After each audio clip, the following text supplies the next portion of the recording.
Okay, welcome to the call. My name is Victor, and I'm going to be the anchor for this training. So for those of us that have attended the PMP training, you understand what project management is about. You understand the 10 knowledge areas. You understand the process group. So we typically say you have 10 knowledge areas, 49 processes, and 5 process groups. So the process groups are initiating, planning, executing, monitoring and control, and also closing. Of course, you have 10 knowledge areas that covers risk management, that covers stakeholder management, that covers cost, that covers schedule, that covers communication, about 10 of them. Then, of course, we have all of the process groups, or rather the processes. Let me just open it and do a recap. So you have all the processes within the project management body of knowledge. So the PMI book, that's the PM book rather, is the body of knowledge that encompasses and tells us how we should run projects. So this guide is very detailed. It's about 304 slides that contains how we should carry a project, what are the principles, technical skills, non-technical skills, and the rest. And you also have that on the channel.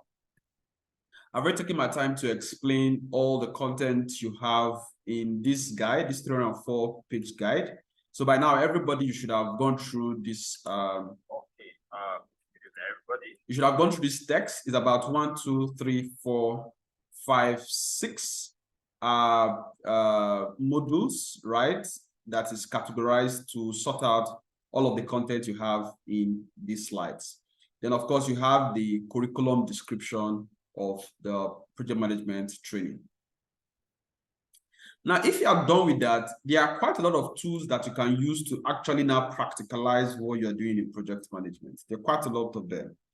So you have, if I say top 10 tools in let me say for project management, the question is that what are the different tools I'm going to be needing to learn if I want to be able to do project management? So you have, and depending on the size of the company, depending on how large that particular company is. So you have Jira, you have Trello, you have Basecamp, you have ProofHub, you have Smartsheet, you have Monday, you have Write, you have Teamwork, you have Confluence, you have Coro, Backlog.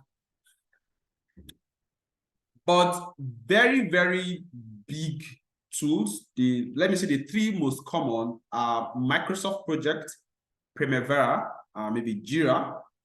Those are the most commonly used project management softwares. So if I see this classification, I'm seeing project management, Skype for business, Trello, Visio. Now, the reason why do you want to use Skype in project management? Because one of the most important knowledge area in project management is what? Communication management. And in communication management, you want to be able to plan your communication, manage it, and also monitor it. So these tools, any tool that's going to help you to do collaboration, any tool that is going to help you be able to tell who needs to get a particular information or the other, comes very handy. Now, now we want to learn how can we use MS Project to try to put all of these items we've been learning over time into its software, be able to print it, be able to get a better eye view of the entire project. Now we want to be using the MS Project tool. Now, MS Project, Microsoft Project is part of the Microsoft tools. So Microsoft have MS Word, they have the workbook or the Excel, they have forms, they have what's it called, Teams. They have quite a lot of tools. So the one we're going to be using is MS Project. So I have MS Project already installed here. So if you don't have MS Project, you could download the free version or go to MS Project. Let's say you can say MS Project try and just do a trial. They have different versions.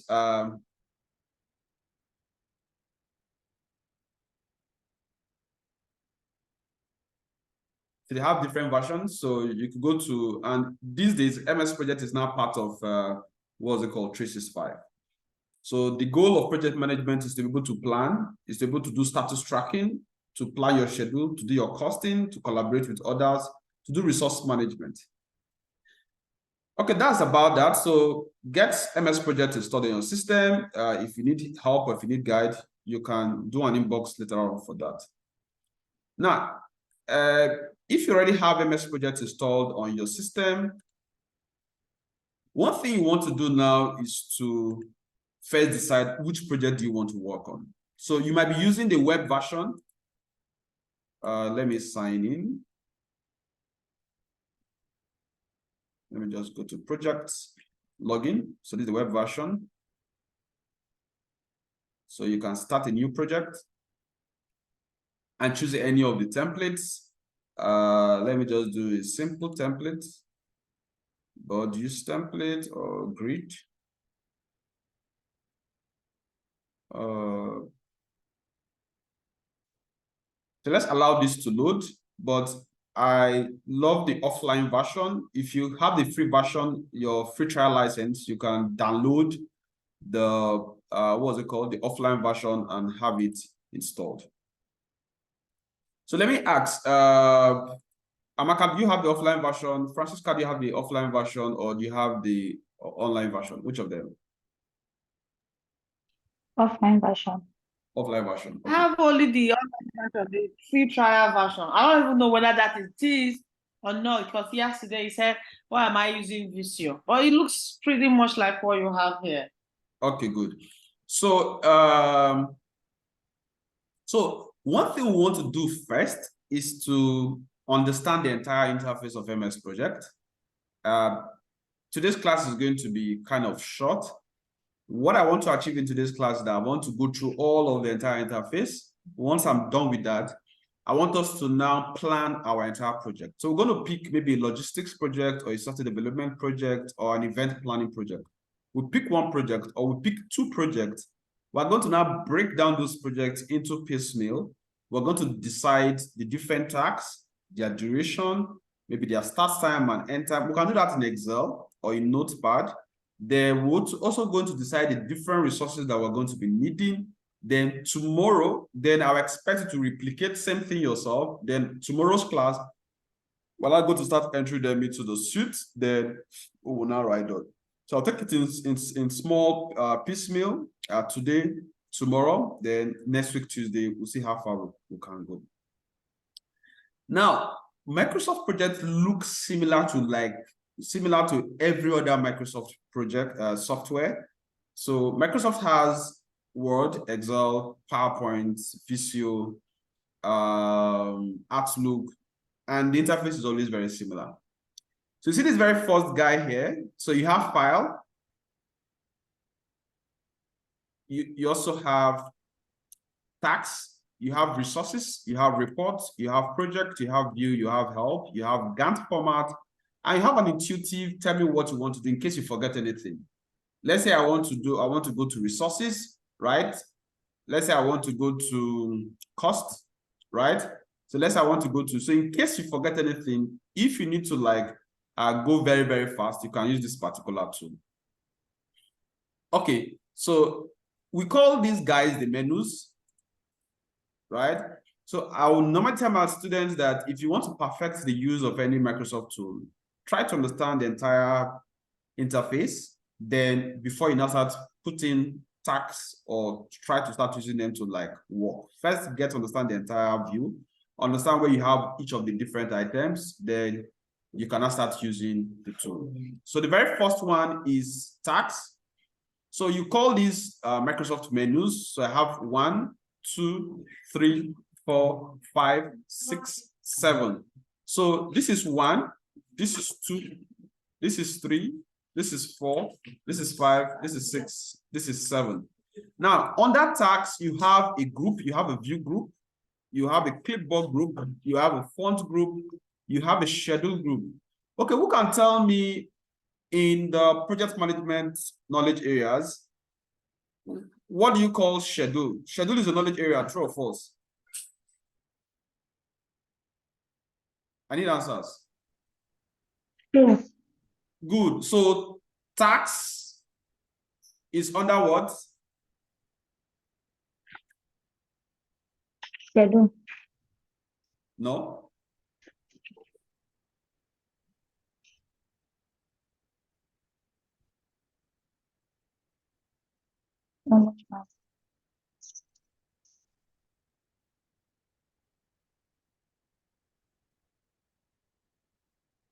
Right? So that's why I said you need to understand the project management. Planning. Yeah, so tax is under scope, right? So when you talk about tax in project management, you are talking about your scope, you're talking about the different items that makes up the entire project, right? So the first thing you do in project management is to first define your scope, right? When you define your scope, which are the details of the project, then you now define the what's it called, the time, which is the schedule. Once you decide that, then you now start talking about the different resources. So cost is involved in resources, stakeholders is involved in the resources. Is that clear? So depending on what you're trying to do here also, it can be you adding more tax, which is scope. It can be you trying to summarize the tax. So this is still under scope. Then properties. So properties have to do with the different information you have behind each of those different tax, right? So here I have the Gantt view. So what do you call the Gantt view? So the Gantt view, it's after somebody you call Gantt.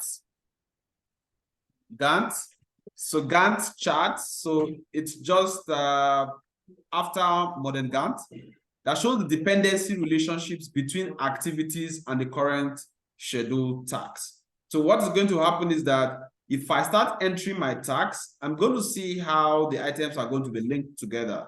So you have different kind of views that you might want to have. You might want to have a Gantt view, you might want to have a calendar view, you might want to have a resource sheet view, you want to have all of those different views. So how you want to view the entire project matters a lot in, or will tell which particular kind of view you should indicate. And of course, this guy is your regular copy paste cut. Then this is how you can use all of your font. Take for instance, if I say, okay, logistics planning, and I say, okay, setup meeting. So for each of these tags, if I want to bold them, if I want to underline them, if I want to do whatever. So this is where you're typically going to be doing under fonts, right? So under schedule, what are you going to be doing under schedule? So this is where you're going to be indicating how many percent completion. So if you check yours, you're going to see 0% completion, 25% completion, 50% completion, 75% completion, 10% completion. So this is for tracking. Don't forget, in the knowledge area, one of the things you want to be doing is to make sure that you do monitoring and control. And in doing monitoring and control, you want to make sure that your scope, for instance, which are your different tags, you want to tell whether you are meeting the different scopes that you have. So this is where you can come and indicate how many percent of each of those items that you have made. Let's say, for instance, this guy, you've done 75%, you can indicate it, right? Now you have indentation, so you can use this to ident. Take, for instance, I have logistics planning. Under logistics planning, I want to add an item under logistics planning, so I just insert a tax, or rather, I do it on top of this. Insert tax. Sorry. Victor. Yes, come just again. take it to understand this. You're too fast, please. Am I fast? Kind of. So now, what you're saying is this: under this tax, right? Yes. You can just insert and insert above or below, just like the Excel. Good. Just like your Excel. That's what I'm trying to do. So you can insert above or you can insert below. Now let's assume that this particular tax, I want to make it a lead tax. This tax mode. I didn't get it. What's this sign by this tax mode column? So this is going to tell whether your tax is finish to finish or start to finish or all of that. We'll come to that, right? Okay. Whether it's going to be after this one is done, before you get to this one, or after. So all of those things we learned in schedule management. So we're going to do that. And that's what's going to be. How did you Come again. how did you start to the left or right? I didn't get How that. did you start to the left or right? How do you do How it? did you insert left or right? Insert. Insert.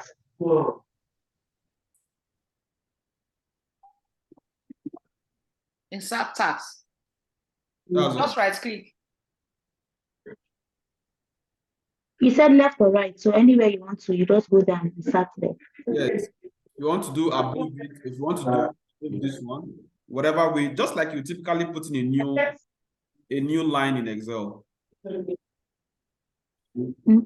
I was talking about identification. You see these guys here. So if you have a leading tax, let's assume that all of these tax are under this tax. I could just okay, so this is the very first tax, right? So I can't ident for that. So let me delete these 3 tax. Delete. And let me ident these ones out, right? So I am making them sub-tax. And it has a shortcut. The shortcut is alternate shift right arrow, right? Alternate shift right arrow. Shortcut. The shortcut is written there. Okay, good. So then you see this guy. So this guy will help you tell which kind of relationship each of the different tags have. If you go back to materials,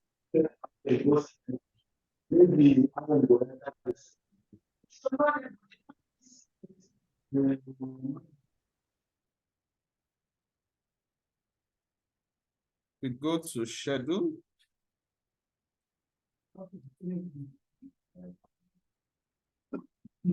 Just a moment.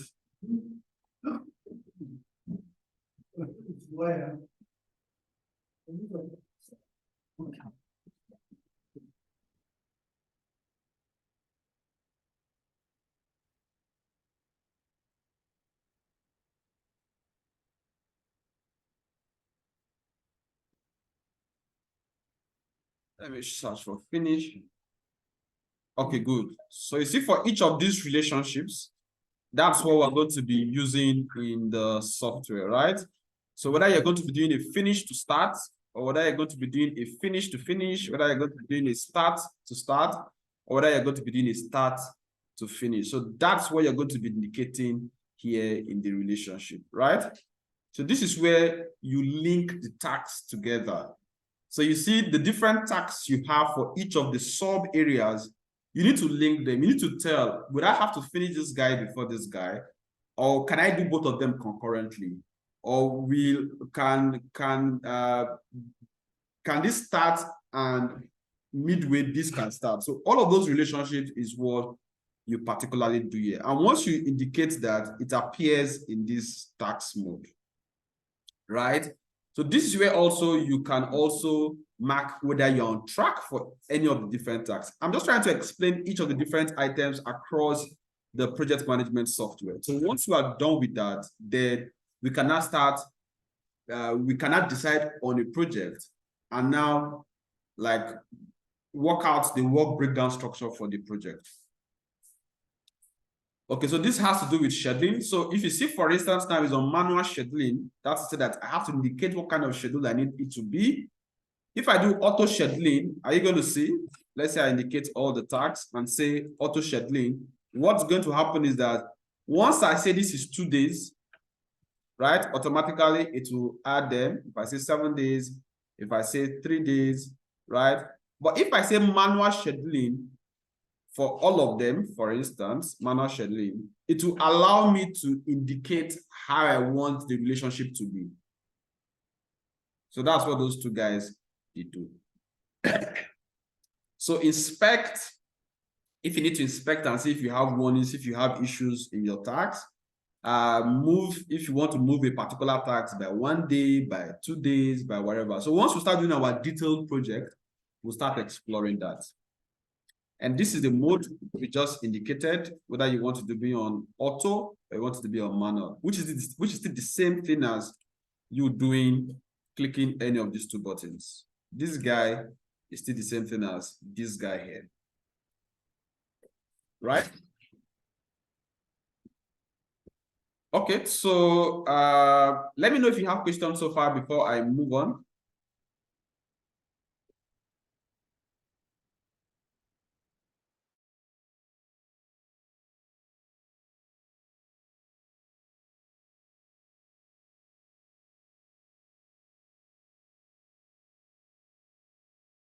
I need to say something.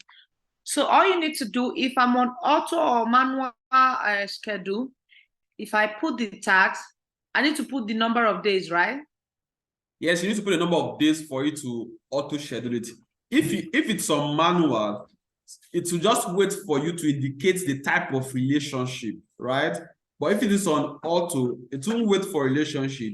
Once you put the tax and the number of days, it just automatically puts this guy and put this guy below, put this guy below. That's to say that after this guy, this should follow. After this guy, this should follow. And don't forget, when we learned project management, we said that it's not always a good practice for you to just carry on your project like that. You might need to do some crashing. You might need to do some kind of compression. So the kind of compression technique that you explore in your project comes very handy, right?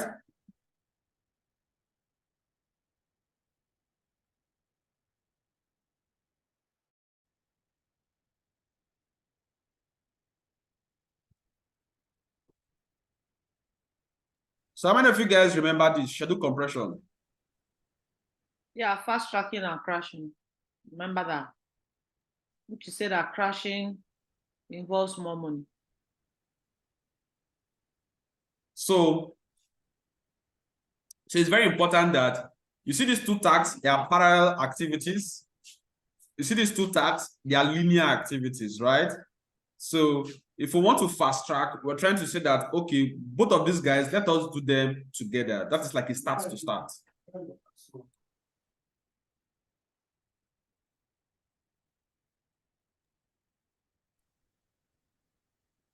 Okay, so now you have tax. If you want to add a tax, insert tax, which is the same thing as you come here to add a tax, right?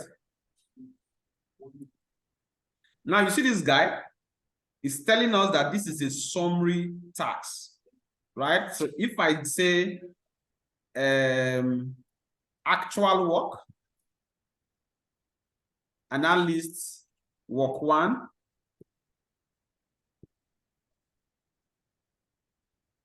I say work 2, work 3.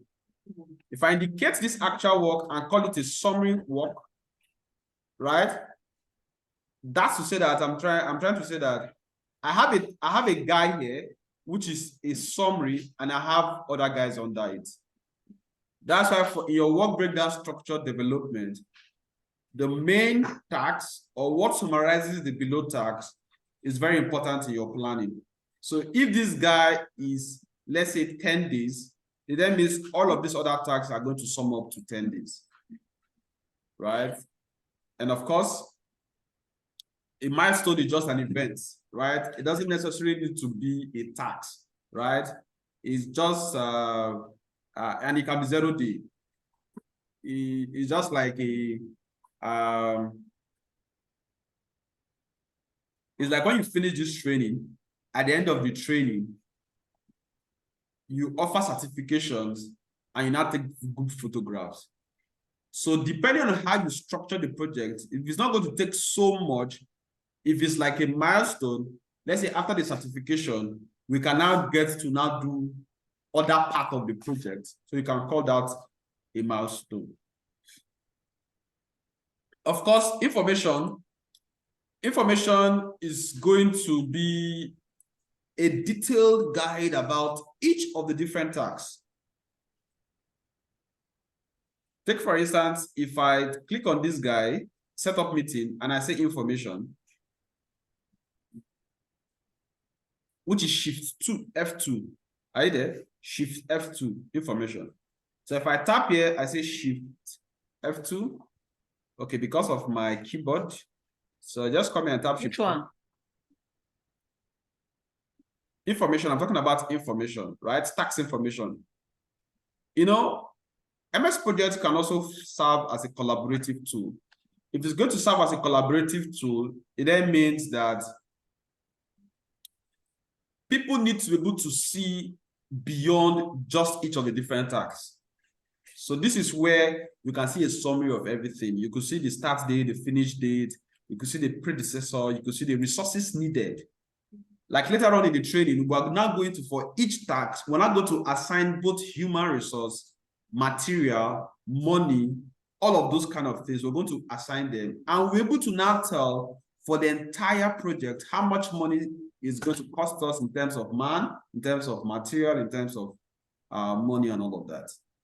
So this tax information gives us great details to that. I think you have nodes, details, scroll to tax, find field, replace, all of that. So regular editing stuff. So that's about the entire tax ribbon. So you call this the ribbon. You call each of these guys the group, right? Then I'll need questions before I move to resources.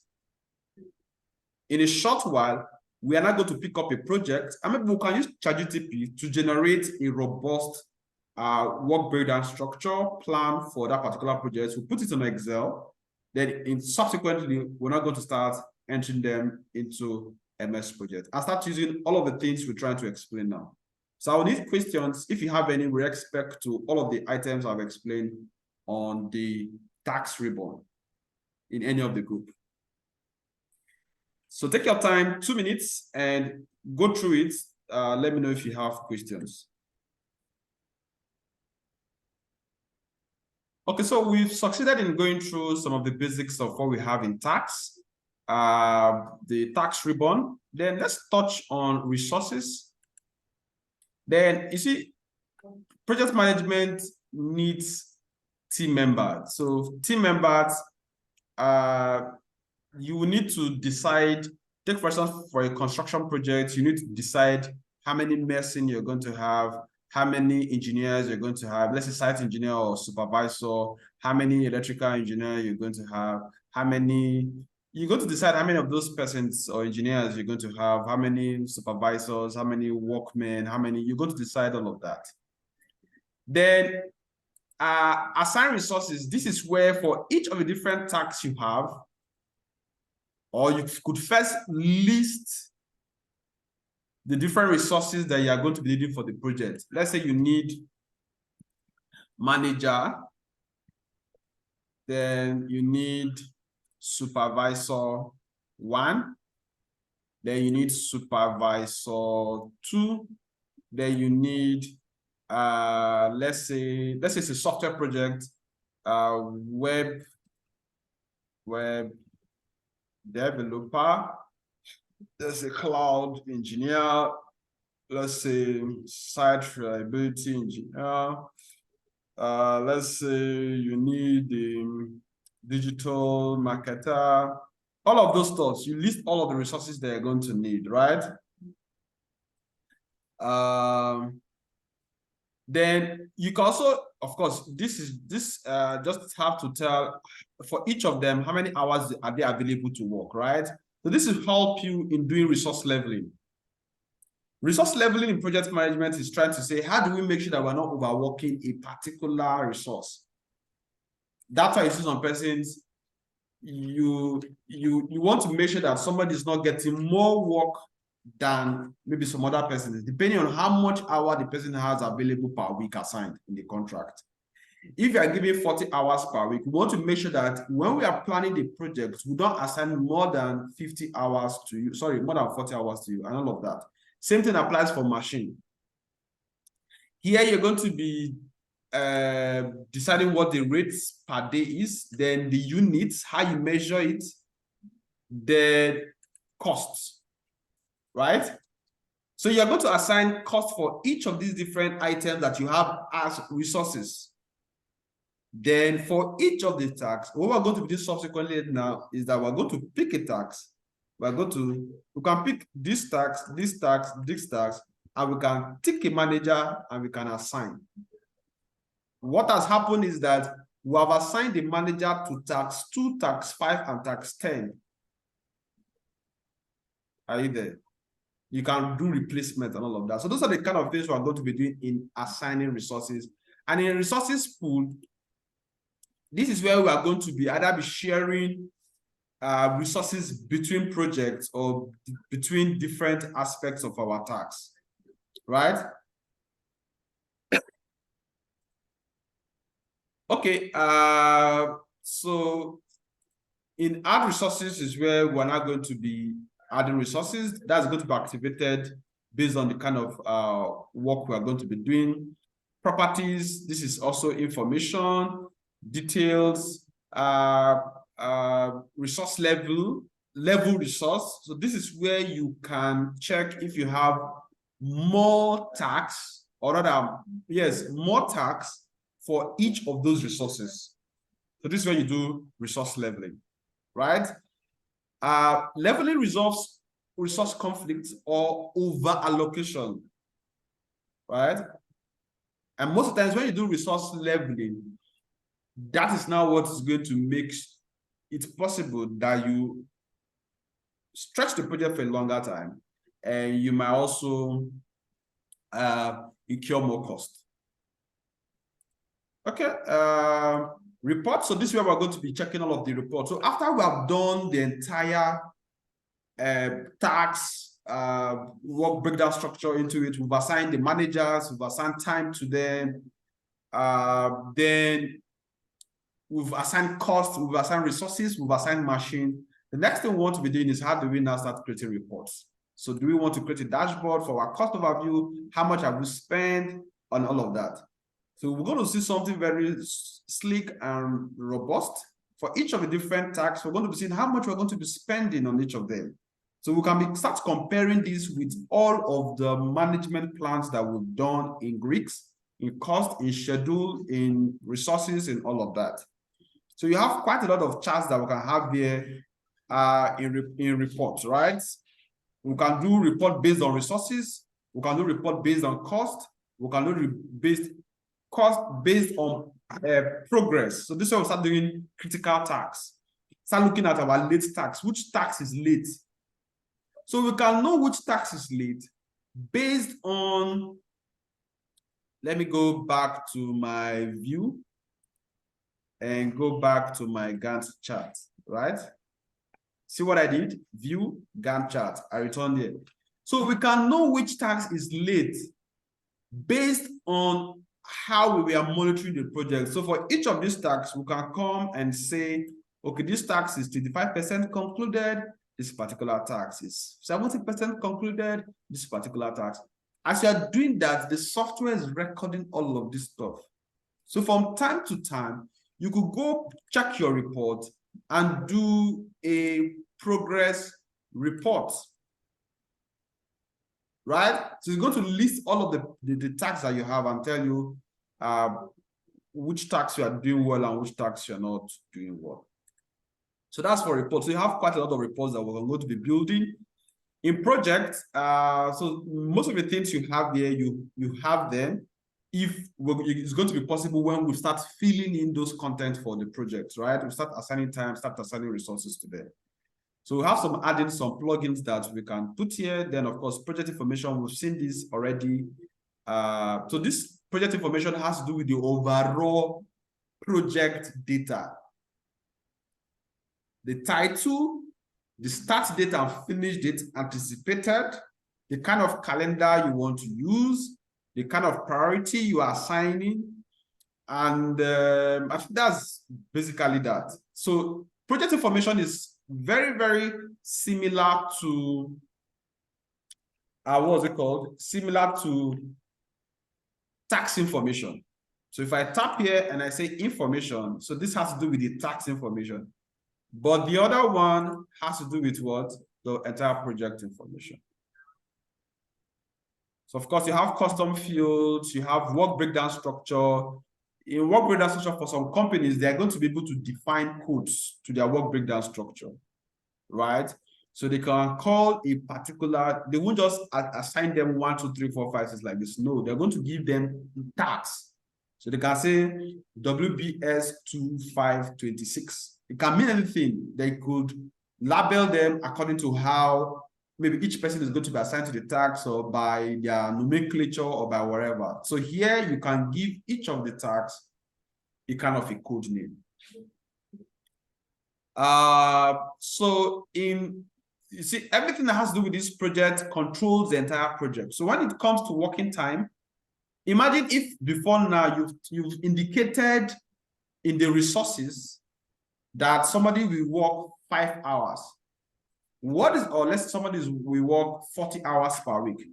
What is going to happen is that if the work time per week allowable in this particular project is only 5 hours per day, by 5 days, right, it's going to be 5 times 5, which is 25 hours. So it's going to see that it is less than the amount of hours expected of that person. So it then means the person is free enough to take more additional tasks. So that's the beauty of the project management software. It gives you like an overview of everything. So, and you see, this particular menu, MS Project, is one of the very first tool or first tab you want to be handling to define your entire project.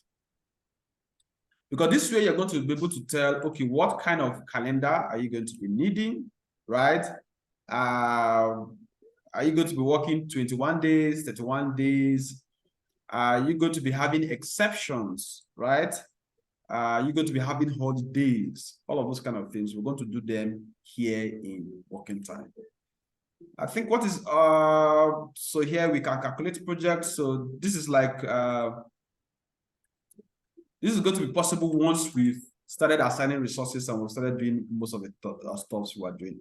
You see, like for some of the resources we've assigned for some of the tasks, you see what is happening here? The software is already assigning them so that we can print this and we put it on the notice board. So when people come every day, they can say, okay, this is what we are working on today. This is the timeline for it. These are the people that are involved, and these are the resources that we need, right? If I go to this particular task now, right, and I go to resources, assign resources, and I indicate that the digital marketer is needed here, what's going to happen is that it's going to add digital marketer to this particular place. Okay, so that's project. Then you have view. Of course, in project, you have some spelling, proofing check for most of the things that you've typed. Therefore, view, this is going to tell different views that you can have on the MX project. And if time permits us, we're going to see if we can do some macros, if we can do some automation. Your view is typically what you can see in most Microsoft softwares, like your Gantt, your task widget, your network diagram, right? Yes. For the network diagram, this is going to show the link between the different aspects of the project and their different relationships, right? And it's going to give you very detailed, robust view. And of course, you can also print it. Of course, resource sheet is going to tell you each of the persons that thing you entered there in the resource section, the different, whether it is man, whether it's material, not just human capital, their initials, how have you used them? Have you overworked them? It's going to give you like you're going to be able to view this, and you can actually put that on your notice board. There you could do some sorting and whatever. I think help, then resource sheet format.